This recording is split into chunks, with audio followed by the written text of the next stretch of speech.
con balnearios, me parece, ¿no? Seguimos con balnearios, sí, hubo como un involuntario hilo conductor en este programa. A veces pasa, ¿sabes? Sí, es la magia del arte. De la vida también. Sobre esta tierra es la novela de Lalo Barrubia, que no solo ganó el premio Bartolomé Hidalgo, sino el Premio Nacional de Literatura, que es una novela extraordinaria que yo hoy resumía, y repito por si alguien se fue sumando, que me da la sensación de que es una especie de viaje en realidad, no un viaje en el espacio, sino un viaje, bueno, en el tiempo y en la labor. Una mujer de edad mediana construye con sus propias manos un rancho de madera en la arena de un balneario, pero con sus propias manos literalmente. Y eso, que es un viaje, la construcción así en sí, de esfuerzo, de cuerpo en el espacio, de cuerpo modificando el espacio y de aprendizaje, es también un viaje interior en la búsqueda de sí misma. Es la sensación que me da. Lalo Barrubia, buenas noches, ¿cómo estás? Buenas noches, muchas gracias por la invitación, un gusto estar acá.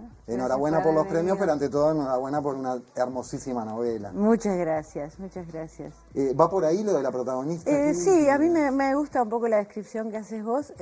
Creo que siempre muchos lectores hacen lecturas distintas y a veces todas son acertadas, ¿no? Claro. Pero sí es un poco una búsqueda o un encuentro consigo mismo, una búsqueda de identidad. Creo que el lugar, la vivienda, el lugar propio, el encontrar su propio lugar tiene mucho que ver con quién es uno. Y en este caso, bueno, ese es el lado que se explota de su relación con el lugar. Ella va encontrando quién es, qué quiere hacer, quién quiere ser, ¿no? ¿Cómo te lleva la literatura, no? También uno siempre, muchas veces cuando lee un libro y después conoce al escritor, a la escritora, ¿no? Y sabe un poco de su vida, inevitablemente la relaciona y la vincula. Entonces sé que para este libro vos también investigaste mucho, por más que vos te has exiliado, viviste no sé cuántos años en Malmö, en Suecia, y ahora estás entre un lado y el otro, y a veces decís que uno no es de ningún lugar. Igual investigaste sobre exilios de otras personas. Sí, para hacer esta obra. Sí. ¿Por qué te pareció que era importante eso cuando vos ya tenés como esa experiencia? Bueno, porque siempre uno, para encontrar el personaje que funciona con lo que se quiere contar, tiene que investigar muchas cosas. Siempre, en mi caso, es como que los personajes se van armando un poco de distintas historias, de distintas personas, de la realidad, de personajes también de la ficción, de historias de otros, hasta que en algún momento del proceso toman su propia identidad y uno ya no decide nada, sino que el personaje es el que te cuenta lo que siente y lo que le pasa, ¿no? Pero investigar, creo que un escritor se pasa la vida investigando, o sea, estás conversando con alguien y estás acumulando data de cómo vivió tal cosa, tal otra, qué significó para él.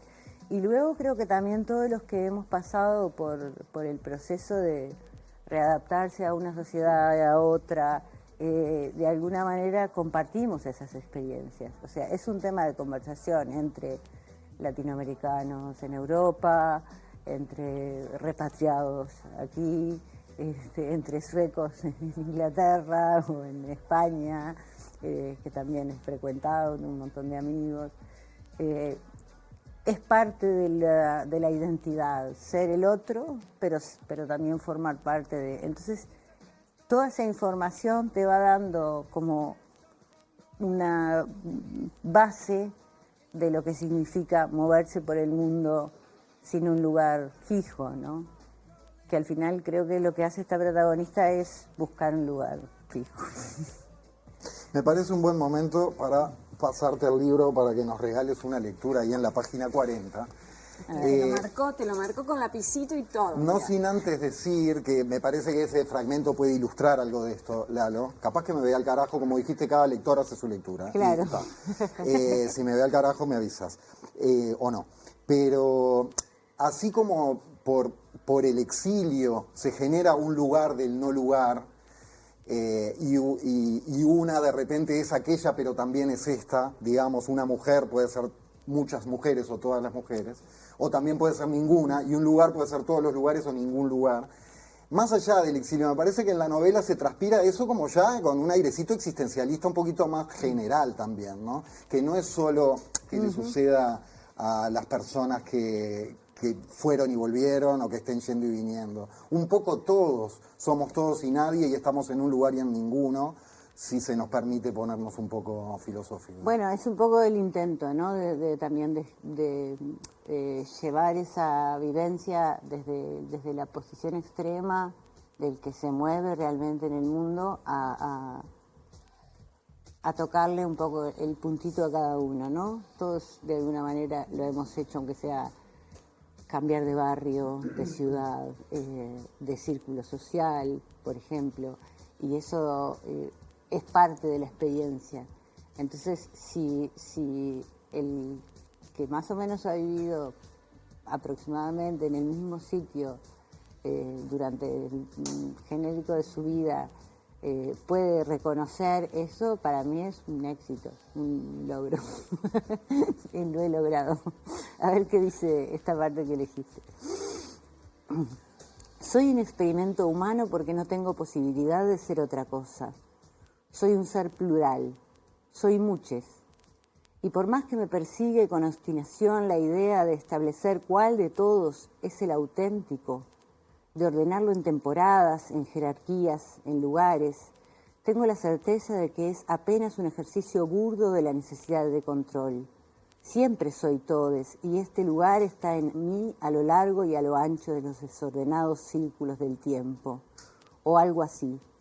Es difícil expresar el caos con coherencia, encontrar una gramática de la confusión. Rebusco entre las palabras porque fui provista de lenguaje y por lo tanto obligada a pensar, atada a la estructura. El ángulo recto es la relación entre el ser humano y el centro de la Tierra. Me quedan 4 chapones para colocar en pendiente mañana. Recién... No, perdón. No, que tiene que ver con justo una parte de la que estaba hablando ayer que con otras personas, que es sobre la relación de, creo que empieza por acá, que es nuestra deuda cultural con el ángulo recto, ¿no? Ajá. Y la dificultad de trabajar las pendientes. Entonces ahí como que todas esas pequeñas dificultades o desafíos de la obra le van dando elementos para reflexiones filosóficas sobre la existencia, ¿no? Claro, entonces es un poco como la base de cómo se va contando la historia, ¿no? Recién ahí hablabas de los círculos del tiempo y vos también manejás un concepto del tiempo en la novela que no es como un tiempo cronológico, sino que en un tiempo pueden habitar varios tiempos, podés estar en ese lugar pero a la vez en otro. ¿Cómo sentís eso? ¿Eso también tiene que ver con cambiar de lugar o es algo más propio tuyo de cómo vos vivís el tiempo? No, creo que es las dos cosas. O sea, muchas veces cuando uno se desplaza de lugar tiene la sensación de cambiar de tiempo, ¿no? Incluso por el hecho de verano-invierno, el jet lag, la noche y la mañana, pero también de tiempo histórico, ¿no? A veces llegás a lugares que parecen del pasado o llegás a lugares que parecen del futuro, o de lo que uno culturalmente se proyecta como futuro o como pasado. Entonces, esa coexistencia de las cosas creo que también nos lleva a un lugar donde podemos realmente vivir en esa ambigüedad del tiempo. Y creo que el personaje reflexiona mucho sobre eso, ¿no? Sobre hay un futuro o es ahora o qué va a ser después y quién soy, que es en definitiva, ¿no? Un poco a lo que va todo el conjunto de la historia, digamos. Incluso con esa idea subyacente siempre tan artística de que en un punto los humanos no estamos capacitados para entender el sentido de la vida, sí de repente para intuir cosas, ¿no? Me parece incluso que la novela tiene ideas sobre la existencia, un puñado de ellas, y muchísimas intuiciones sobre la existencia. Y muchísimas dudas también, que creo que era un objetivo que estaba casi desde el principio, que es como plantear también las reflexiones o los pensamientos como preguntas, como cosas que están en el aire que de repente queremos resolver, que probablemente no vamos a resolver, pero que nuestra búsqueda de sentido está en el hecho de reflexionar sobre esas cosas y de ofrecernos posibles respuestas, pensar sobre ellas. Una acotación Sí, sí, antes de sí, la perfecto. próxima pregunta, Campo, porque por las dudas.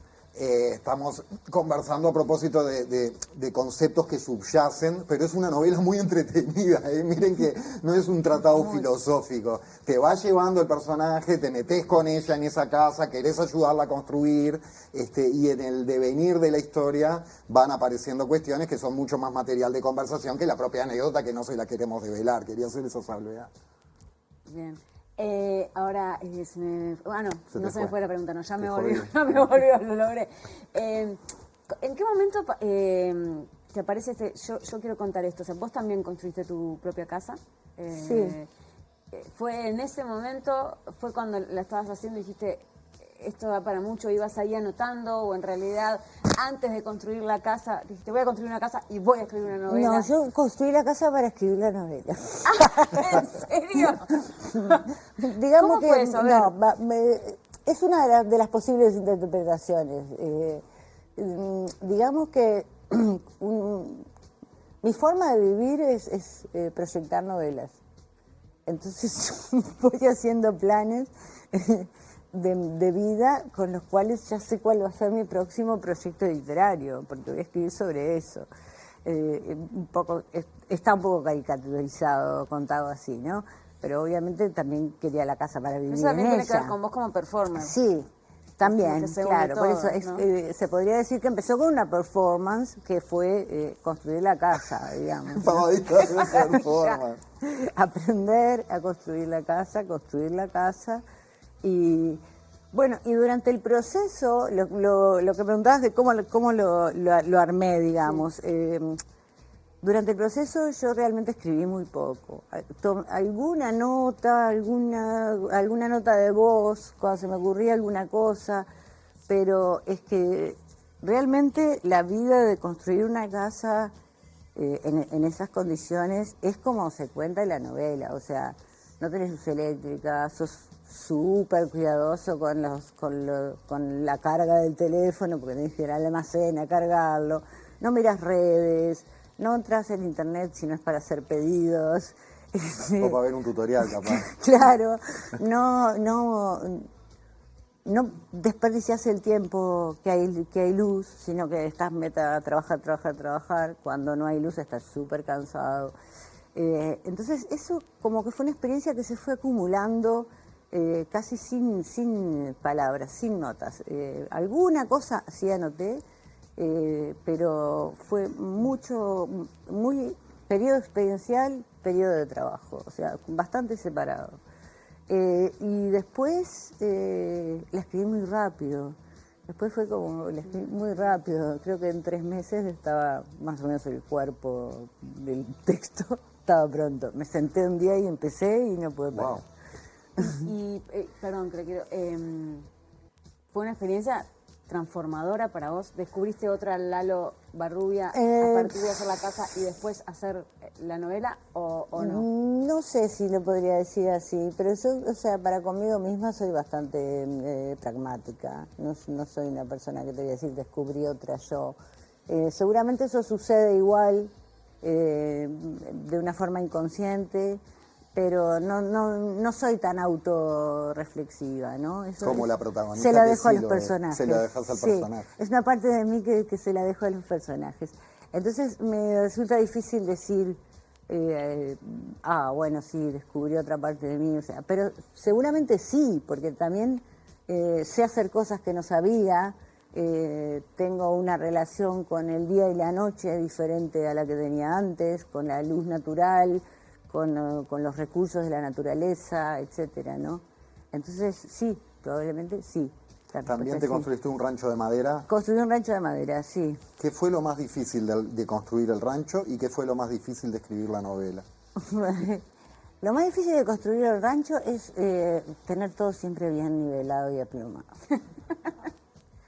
eso es como soplás y se mueve, ¿viste? Y un profesional lo hace casi automáticamente. Yo he visto, han venido amigos a ayudarme, gente que tiene experiencia profesional y dice, a ver, más o menos así, pone el nivel y está.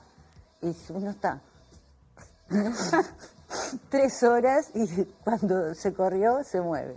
Y evidentemente, desde la ignorancia te pregunto, es muy importante que esté nivelado. Es muy importante, claro, es muy importante. Uno no puede hacer concesiones con eso. Con otras cosas puedes hacer concesiones. Hay cosas que han quedado mal y no es tan importante, ¿entendés? Pero eso no puedes hacer concesiones. Y lo más difícil de escribir la novela creo que fue, de alguna manera, no excederme en ninguno de los aspectos, ¿no? Yo hubiera contado solo todo cómo construí la casa, ¿no? Y a veces me iba hablando de medidas de clavos, por ejemplo. Eso hubo que reducirlo un poco al final. Y por otro lado, el día que estaba más filosófica, me escribía una parrafada de 40 páginas. Que era un clavo. Que podía ser un clavo para el lector. Entonces, encontrar ese balance creo que fue un poco lo más difícil de escribir la novela. ¿Y eso lo haces vos o después cuando viene la editora, el editor? O... Bueno, yo trabajo con Julia Ortiz, que es una editora fantástica, que ella opina mucho, pero respeta mucho también. Y a mí me encanta que opine mucho porque, claro, hay cosas que uno no se da cuenta porque tiene la ceguera propia de haber escrito el texto, ¿no? Pero yo trabajo mucho antes de pasárselo a ella, digamos, y después sí hicimos más cambios, no tanto relacionados con eso, con el balance.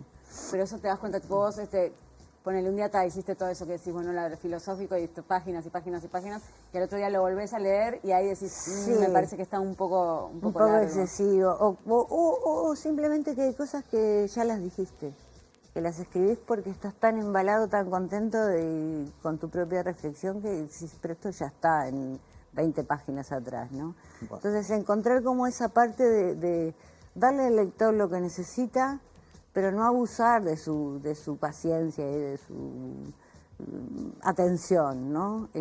No hay que excederse, me parece que es importante no excederse en cosas, no escribir para uno ser feliz escribiendo. Sí, lo hago, pero después corto. Pero después edito. Claro. Y siempre admiro eso, recién lo decías, ya se lo dije hace 20 páginas al lector o a la lectora. Admiro esa capacidad en la construcción de una novela, como admiro también a los montajistas de largometraje, por ejemplo, que con la cabeza metida en el plato no pierdan la noción de, en ese momento de la historia, qué información ya tiene el espectador y cuál no, qué conclusión el lector puede sacar y cuál todavía no. Sí. Eso es algo que se elabora mucho, es algo natural, estás muy atenta, o marcás como mojones de la información neurálgica. Sí, las dos cosas. O sea, trabajo estructuralmente, tengo unos documentos Excel ahí que solo los entendés vos. ¿Dónde aparece tal personaje en rojo y todas esas cosas? Pero sí requiere de mucho trabajo. Y creo que una de las claves, de los secretos, digamos, es entrar y salir, ¿no? Cuando estás muy adentro, tomate un fin de semana, hace otra cosa, lee otra cosa, ¿no? Entonces volvés a entrar como con ojos frescos. Y decís, bueno, no empiezo donde dejé, empiezo a leer el capítulo anterior, ¿viste? Y voy leyendo. Y ahí yo entro como en el... Y después hacer una pausa entre la escritura total del bruto, del texto inicial, digamos, y la última corrección, que para eso es fantástico porque pasa ese periodo donde entra la editora y uno se olvida, ya empieza a trabajar con la siguiente, ¿no? Está como en otra cosa. Ya empieza a trabajar con la siguiente novela. Muchas veces sí. ¿Y cuál va a ser tu próxima performance? Bueno, no sabemos todavía. O sea, sabemos, pero no se puede no tengo decir. Mucha información para dar. Sabemos, pero no hablamos mucho de eso. No, porque no es muy fácil de definir. Es por eso, sencillamente, porque no es muy fácil de definir. Contaría, no es porque sea un secreto, es porque me tendría que extender un montón para explicar por dónde voy. La quedamos entonces. ¿Qué te pasa con los premios? Bueno, súper contenta. O sea, los reconocimientos son siempre fantásticos. Pero creo que también hay hay una cosa preciosa de que te lleguen cuando ya no los esperás. No en el sentido de que uno no quiera, ¿no? O lo dé por como que esto a mí no me va a pasar. No. En el sentido de que no estás, o sea, no es importante hasta que no sucede. Cuando sucede sí es importante. Pero no tenés esa avidez de cuando sos un escritor de 25 años que se presenta a todos los concursos todos los años y piensa que su obra se lo merece y cuándo va a llegar el día. ¿A vos te pasaba eso? Un poco, sí, Claro. un poco. Tampoco es que estuviera obsesionada con eso, pero un poco lo pensás, ¿no? Obvio. Pero después que llegás a una cierta obra, de una cierta magnitud, a un cierto reconocimiento y todo eso, es como que lo importante es escribir y que la gente lo lea. Y lo más maravilloso que te pasa es cuando la gente te manda mails y WhatsApp y mensajes diciéndome me encantó tu novela, qué lindo. Eso es como el primer reconocimiento y es como ya estás así, te levantás de mañana súper contento, ¿no? Entonces cuando ya estás en ese tren de que no estás centrado en eso, bueno, vienen un premio, 2 premios el mismo año. Yo dije, bueno, wow, no sé. Vamos a celebrar. Totalmente. Te dejamos, bueno, enhorabuena nuevamente, Lalo. Muchas gracias por este rato también. Volvemos a recomendar Sobre esta tierra, la novela de Lalo Barrubia, Premio Bartolomé Hidalgo y Premio Nacional de Literatura. Te dejamos ahí con la orejita marcada en la 158. Son 4 líneas nada más que nos va a regalar Lalo para cerrar el programa. Campo, nos reencontramos. Buen fin de semana. Igualmente, Gracias por la compañía. salud a todas y todos, nos reencontramos por los caminos. Bueno, cierro yo entonces. Sí. Muchas gracias. A vos. Vine del futuro a molestar y me bajé por error en cualquier lugar, mientras la verdad se quedó dormida, sola, en un ómnibus silencioso en la madrugada, y quién sabe a dónde habrá ido a parar.